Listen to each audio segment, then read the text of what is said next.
Kisah keluarga Nabi, Hafsah binti Umar, kelahiran dan pernikahan Hafsah. Ini adalah kisah tentang salah satu ummul mukminin, Hafsah binti Umar radhiyallahu anha.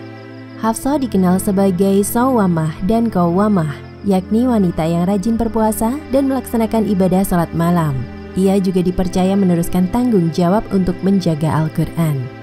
Ayah Hafsah adalah Umar bin Khattab radhiyallahu anhu, sahabat Nabi Muhammad SAW, dan merupakan khalifah kedua yang meneruskan perjuangan setelah Abu Bakar Ash-Shiddiq, seorang lelaki hebat yang keislamannya mengangkat kejayaan Islam. Hijrahnya menjadi kemenangan dan kepemimpinannya penuh dengan keadilan. Ibu Hafsah bernama Zainab binti Maz'un, saudara perempuan sahabat terkemuka Utsman bin Maz'un. Utsman bin Maz'un adalah muhajirin pertama sekaligus pemimpin dari kelompok orang-orang yang hijrah pertama kali ke Habasyah.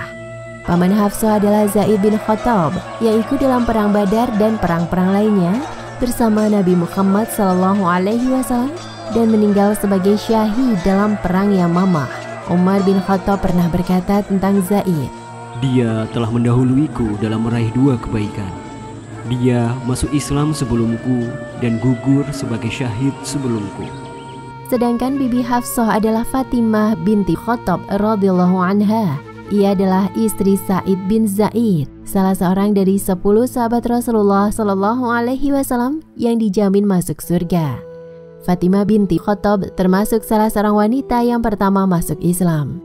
Salah satu saudara Hafsah adalah Abdullah bin Umar radhiyallahu anhu, seorang ahli ibadah, zuhud, takwa, dan ulama besar. Bahkan Rasulullah SAW pernah memujinya.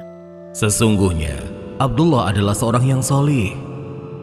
Hafsah lahir di Mekah 5 tahun sebelum Rasulullah SAW diutus menjadi nabi. Sebelum Umar bin Khattab mengenal Islam, ia merasa malu ketika Hafsah lahir dengan mitos Arab jahiliyah bahwa kelahiran anak perempuan adalah aib atau sebuah berita yang memalukan. Namun setelah masuk Islam, Umar bangga kepada anaknya yang menjadi penghafal Al-Quran dan penjaga mushaf pertama di dunia. Sebelum Umar bin Khattab masuk Islam, kaum muslim tidak dapat sholat di depan Ka'bah. Mereka merasa takut. Namun setelah Umar menyatakan masuk Islam, ia dengan berani menentang orang-orang Quraisy sehingga kaum muslim dapat sholat di depan Ka'bah dan mereka pun sholat bersama. Islamnya Umar adalah salah satu faktor kejayaan dan kekuatan Islam. Sejak itu keluarga Umar bin Khattab yang penuh berkah hidup di bawah naungan ajaran agama Islam dan berdampingan dengan Nabi Muhammad SAW. Hafsah yang saat itu baru berumur 10 tahun akhirnya memeluk agama Islam.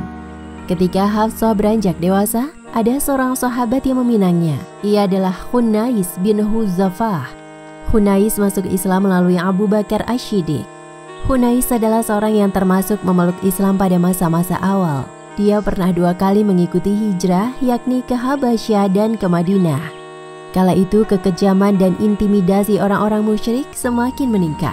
Hunais membawa Hafsah hijrah ke Madinah setelah mendapat izin dari Rasulullah SAW. Di tempat baru ini, pasangan suami istri ini hidup berdampingan dengan kaum Ansar dan kebahagiaan semakin bertambah setelah Rasulullah juga tiba di Madinah. Hunais, suami Hafsah, ikut dalam perang Badar. Ia berperang sangat gigih. Dalam perang tersebut tubuh Hunais penuh luka, tapi ia terus berperang untuk menegakkan kalimat Allah. Hunais kembali ke Madinah dengan membawa luka yang parah. Hafsah sempat merawat Hunais sampai suaminya tersebut meninggal dunia. Hunais meninggal sebagai syahid. Rasulullah bersama kaum muslim menguburkan jasadnya di Baqi berdampingan dengan kuburan Utsman bin Maz'un. Hafsah yang saat itu berusia 18 tahun menjadi seorang janda. Umar sangat sedih dengan nasib putrinya yang masih muda tetapi sudah menjadi janda. Akhirnya setelah berpikir panjang, Umar memutuskan untuk mencarikan seorang suami yang dapat mendampinginya. Kemudian Umar bin Khattab pergi ke rumah Abu Bakar Ash-Shiddiq. "Wahai Abu Bakar, jika engkau mau, saya nikahkan engkau dengan Hafsah binti Umar bin Khattab." Namun Abu Bakar hanya diam, tidak menyahut sedikit pun ucapan Umar.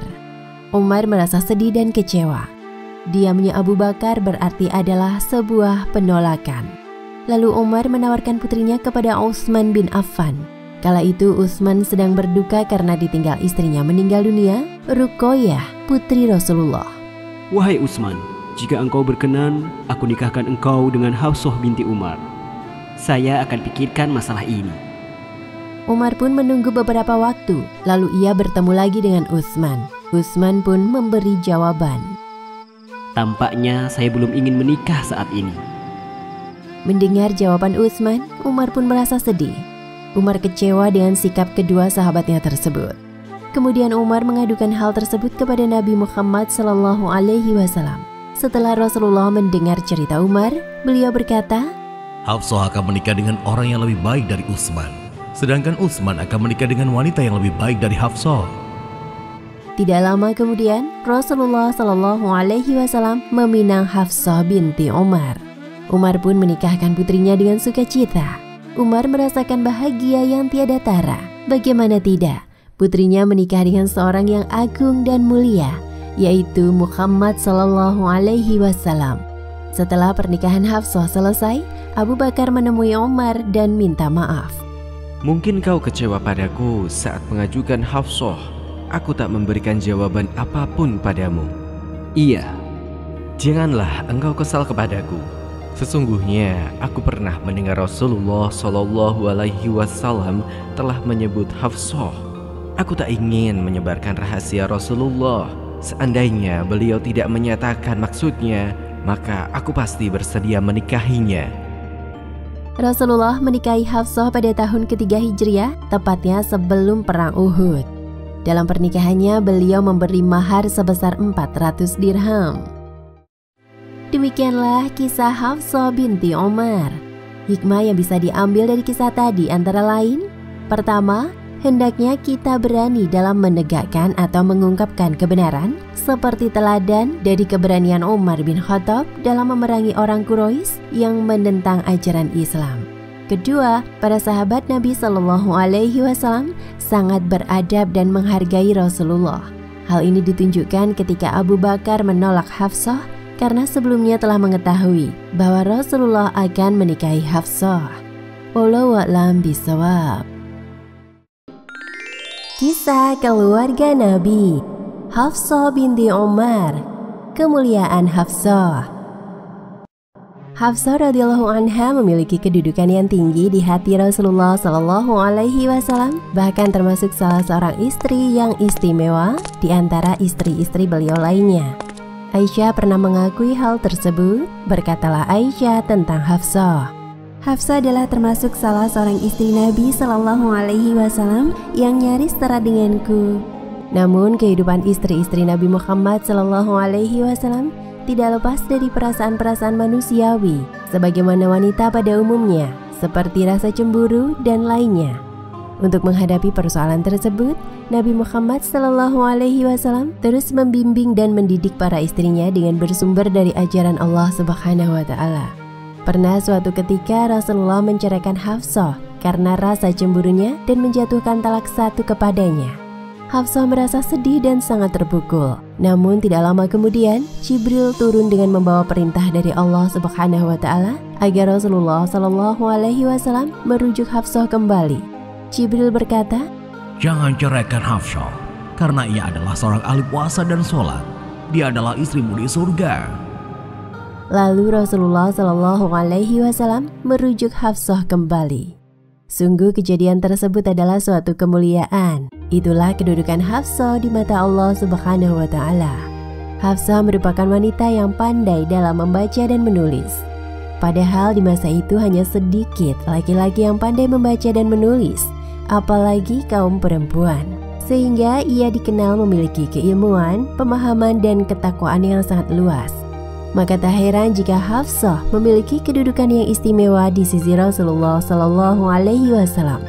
Adalah Ashifa binti Abdullah, seorang wanita yang terkenal dengan kepandaian dan kebaikannya sejak zaman jahiliyah, di mana pada saat itu hanya segelintir wanita yang diperbolehkan membaca dan menulis. Setelah masuk Islam, beliau meneruskan pekerjaan mulianya dengan memberikan pendidikan kepada wanita-wanita Islam. Dan Hafsah binti Umar adalah salah satu muridnya. Rasulullah menyuruh Ashifa untuk mengajari Hafsah. Hafsah belajar dengan penuh semangat sehingga menjadi salah seorang wanita yang paling fasih di antara wanita-wanita Quraisy. Hafsah belajar Al-Quran dari Rasulullah SAW. Ia menjadi sosok yang istimewa karena satu-satunya penghafal yang menulis ayat di bawah pengawasan langsung Nabi Muhammad SAW. Hafsah menuliskan ayat Al-Quran pada beberapa media seperti pelepah kurma atau lainnya. Setelah Nabi Muhammad SAW meninggal dunia, Hafsah tetap melakukan kebiasaannya semasa Nabi masih hidup. Ia tetap menjadi ahli ibadah sehingga semua orang mengakui keistimewaannya dalam hal sholat dan puasa. Karakter Hafsah tidak jauh dari ayahnya Umar bin Khattab radhiyallahu anhu. Ia adalah sosok wanita yang berani, berkepribadian kuat, dan tegas dalam berucap.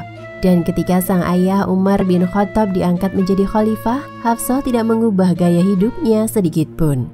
Ia tetap sederhana dan selalu mendekatkan diri kepada Allah Subhanahu wa Ta'ala.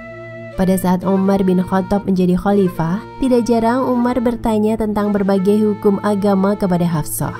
Banyak juga sahabat Rasulullah yang menjadikan Hafsah radhiyallahu anha sebagai rujukan mereka dalam masalah hadis dan ibadah. Demikian juga saudara kandungnya, Abdullah bin Umar, yang sangat gigih dalam meneladani jejak Nabi Muhammad SAW, sering bertanya kepada Hafsah tentang tingkah laku Rasulullah di dalam rumah. Hafsah menyaksikan jasa-jasa besar yang ditorehkan oleh ayahnya. Ia juga melihat gaya hidup sang ayah yang tetap zuhud, dermawan, dan adil, meskipun kejayaan dan kemenangan diraih oleh pasukan Muslim di Syam dan Persia. Di zaman Umar radhiyallahu anhu, kaum muslimin berhasil menaklukkan banyak wilayah kafir, termasuk kekaisaran Persia. Kala itu Abu Lu'lu'ah, seorang beragama Majusi yang kecewa atas kekalahan Persia. Ia berhasil menusuk Umar saat sedang menjadi imam dalam salat subuh. Umar menderita luka berat karena tusukan tersebut. Dalam kondisi ini, Hafsah menemani Umar. Ia menangis ketika ayahnya meninggal dunia. Hafsah hanya menangis beberapa saat, lalu keluar dan menyerahkan segala sesuatunya kepada Allah Subhanahu wa Ta'ala. Pada masa Khalifah Abu Bakar terjadi Perang Yamamah di tahun 632 Masehi. Perang Yamamah dipicu oleh gerakan murtad massal yang dipimpin oleh Musailamah Al-Kadzab. Abu Bakar menunjuk Khalid bin Walid sebagai pemimpin pasukan untuk menggempur pasukan Musailamah Al-Kadzab. Pertempuran ini merenggut sekian banyak nyawa para sahabat penghafal Al-Quran. Bersama dengan meninggalnya mereka, maka banyak bagian Al-Quran akan hilang. Umar bin Khattab mengkhawatirkan akan hal tersebut.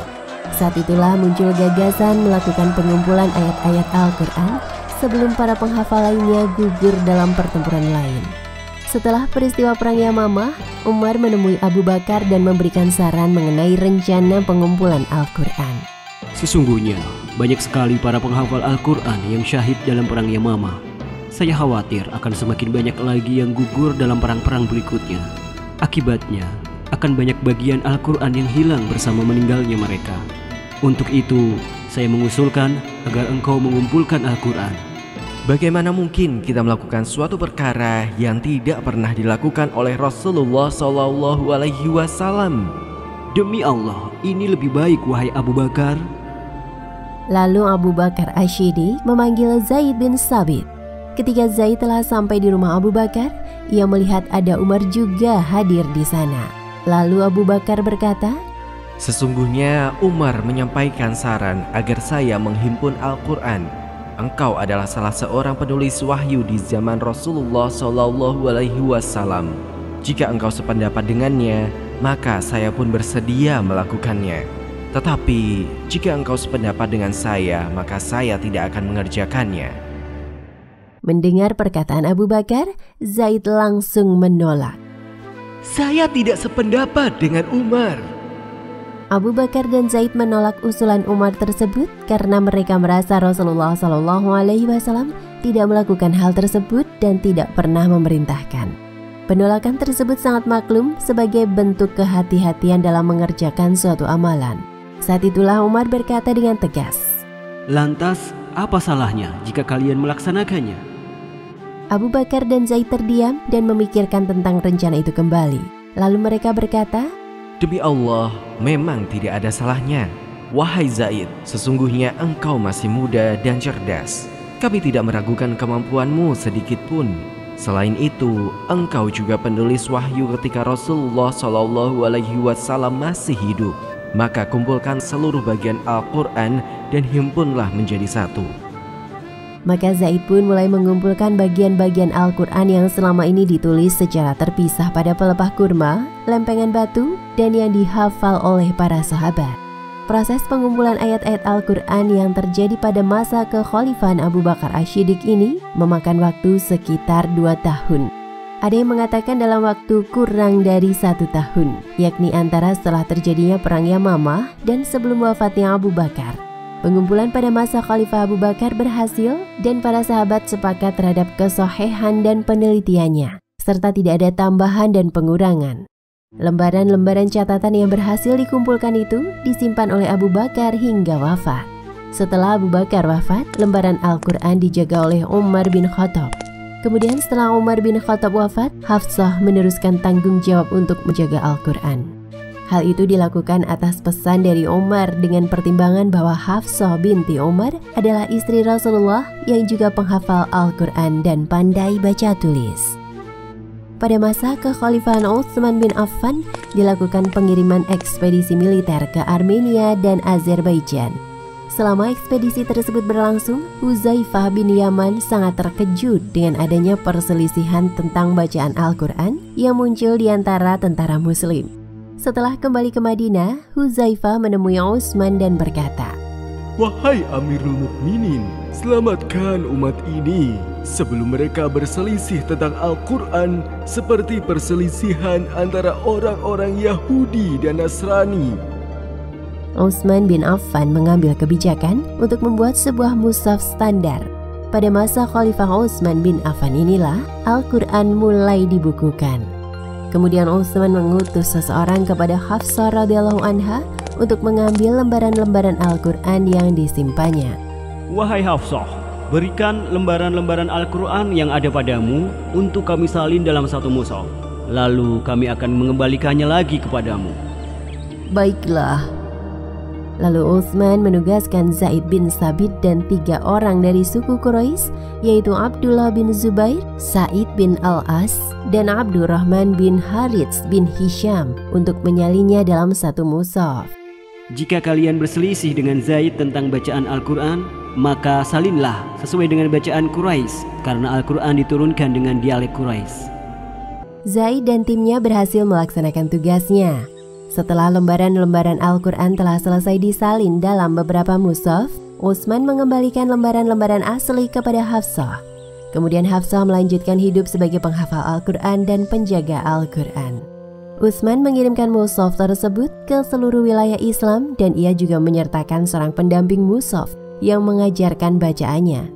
Ia juga menyuruh bahwa seluruh catatan dalam Al-Quran yang lainnya, baik yang tertulis dalam lembaran-lembaran maupun mushaf, agar dibakar. Hafsah meninggal dunia pada usia 63 tahun. Setelah wafat, ia berwasiat kepada saudaranya, Abdullah bin Umar, agar mensedekahkan hartanya yang masih tersisa. Demikian kisah tentang Hafsah binti Umar radhiyallahu anha. Hikmah yang bisa dipetik dari kisah tadi antara lain: pertama, kita dapat meneladani sosok Hafsah yang rajin menuntut ilmu, gemar bersedekah, sederhana, serta rajin beribadah, seperti sholat, puasa, dan menghafal Al-Quran. Kedua, hendaknya senantiasa rajin membaca Al-Quran yang merupakan pedoman hidup umat Islam. Wallahu a'lam bishawab.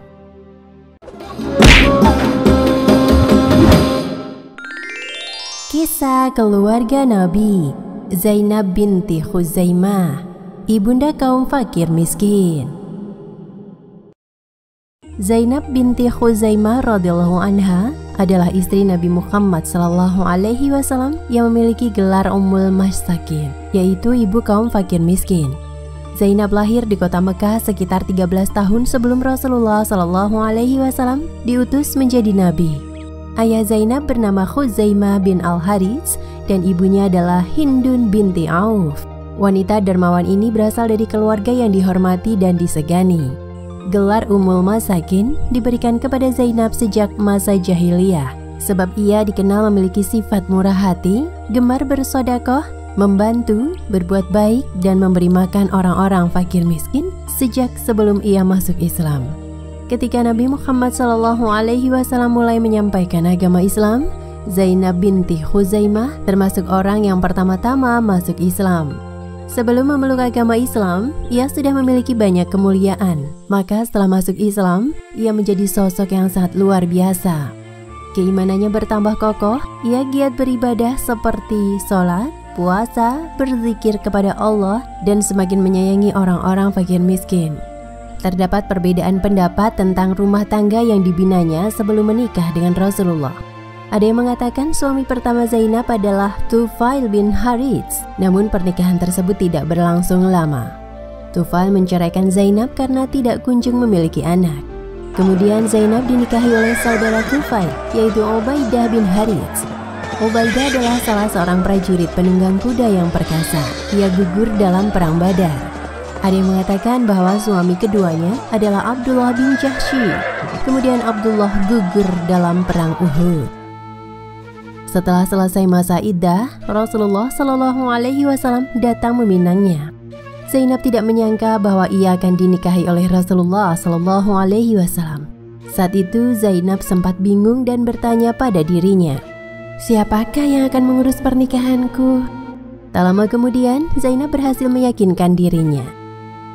Adakah orang yang lebih baik dari Rasulullah SAW untuk mengurus semua ini? Akan saya serahkan urusan pernikahan ini kepada Rasulullah SAW. Zainab pun menyerahkan segala urusan pernikahannya kepada Rasulullah. Ada juga yang mengatakan bahwa yang mengurus pernikahannya adalah paman Zainab, yaitu Qabisah bin Amr al-Hilali. Rasulullah menikahi Zainab binti Khuzaimah pada bulan Ramadan tahun 3 Hijriah. Tidak lama setelah beliau menikahi Hafsah binti Umar.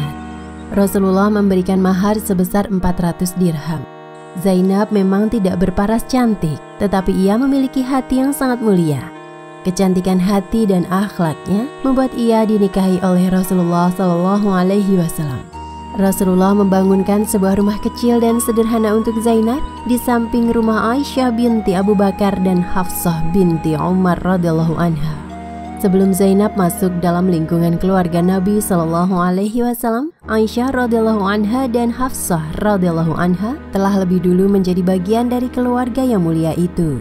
Kedua istri Rasulullah tersebut memiliki kedudukan yang tinggi di sisi Rasulullah. Hal itu membuat Aisyah dan Hafsah tidak merasa cemburu dengan kedatangan Zainab binti Khuzaimah.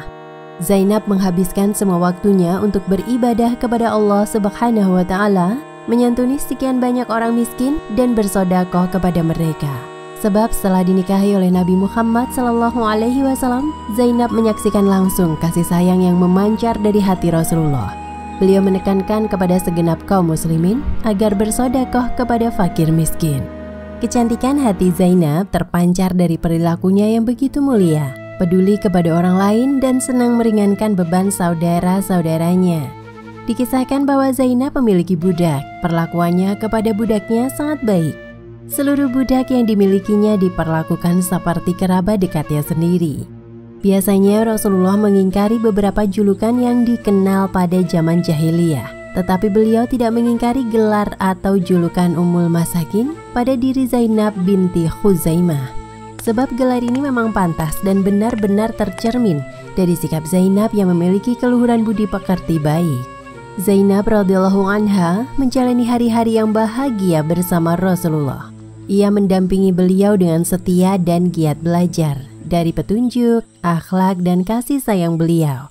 Sampai-sampai ia tidak memiliki hasrat mendapatkan kenikmatan duniawi yang fana, tetapi lebih mengharapkan keridhaan Allah Subhanahu wa Ta'ala dan syurganya yang disediakan bagi orang-orang yang saleh.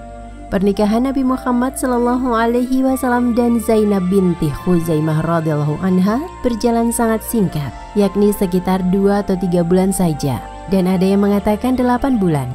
Sebab dalam kurun waktu beberapa bulan setelah pernikahannya tersebut, Zainab meninggal dunia. Zainab merupakan istri kedua Nabi Muhammad SAW yang wafat ketika Nabi Muhammad masih hidup. Zainab wafat sekitar umur 30 tahun di Madinah pada tahun 4 Hijriah. Ummul Masakin ini meninggal tanpa meriwayatkan hadis dari Nabi Shallallahu Alaihi Wasallam. Mungkin disebabkan karena Zainab sangat sibuk mengurus orang-orang miskin dan terlalu singkat masa kebersamaannya dengan Rasulullah Shallallahu Alaihi Wasallam. Rasulullah ikut dalam proses pengurusan jenazah Zainab binti Khuzaimah. Beliau menjadi imam dalam sholat jenazahnya. Jenazah Zainab binti Khuzaimah dikuburkan di pemakaman Baqi. Ia mendapat keberkahan sholat dan doa Nabi Muhammad Sallallahu Alaihi Wasallam. Demikian kisah tentang Zainab binti Khuzaimah radhiyallahu anha. Hikmah yang bisa diambil dari kisah tadi antara lain: pertama, kisah tadi memberikan contoh tentang umur yang berkah. Meski meninggal dalam usia cukup muda, Zainab telah memanfaatkan umurnya untuk beramal baik. Kedua, bahwa Allah melihat dan menilai hambanya dari kebaikan hati dan akhlaknya, bukan dari tampilan fisiknya.